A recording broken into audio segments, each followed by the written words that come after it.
Just in support of this, Spurs goalkeeper Kinsky on Tuesday night in the Champions League has made a clear error. I've heard lots of things about should have put his foot through it, blame the stud, should be prepared with the right footwear, all these things. However, what I always do, and those that have ever played for me know, is when there's a mistake, a clear mistake, I will always look around the player off the ball to see what his colleagues were doing also, because typically, apart from individual brilliance, when there looks like a mistake, there's nearly always a collective, either followed step-by-step mistakes or off-the-ball failure. And in my opinion, there is clear off-the-ball failure from Spurs, from the back three. If you look at number one and number two player, you can all work out who they are. They are too narrow. So there is not a clear line of sight. I mean, we would have done this years ago with young kids, showing a torch through someone to create a shadow.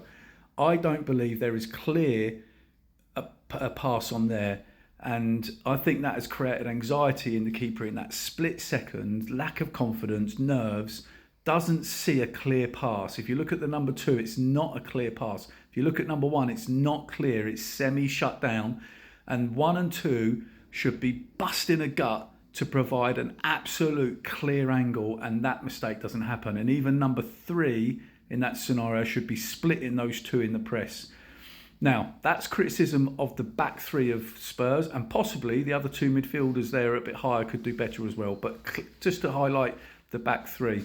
Now, the reason they don't do that, in my opinion, is because they're a back three against the two pressing. They don't want to get turned over and highlighted for being too wide. So, because it's not a back four, they've stayed narrow and not providing that angle. So there's a tactical issue. So I'm looking at the manager and the coaches there, not the goalkeeper even, and I've got a little bit of sympathy for the back three because they're worried about the turnover with the two pressing that Atletico Madrid are doing. So great press. The two do really well in the positioning to create that, emergency problem. And that in that split moment creates that anxiety, and that in that moment creates coordination issues. And of course, the net result is you see the keeper just seemingly slip, and he takes all the blame. In my opinion, yes, he's made an error. He's not the only one. The one, the two, the three in this picture, for me, clearly should be highlighted. I'd have them inside on the board and highlighting where they should have been. They should have been 10 out of 10 to get into the positions, in my opinion, where the arrows are. And yes, they'll be concerned about turnover, but if they do that run properly, there won't be a turnover because there's a whole massive field on those flanks to work with, so there isn't any turnover. So collective responsibility, but also from the manager, because the setup and the structure isn't right. They haven't identified, even early stages of a game, they've not identified that as an issue.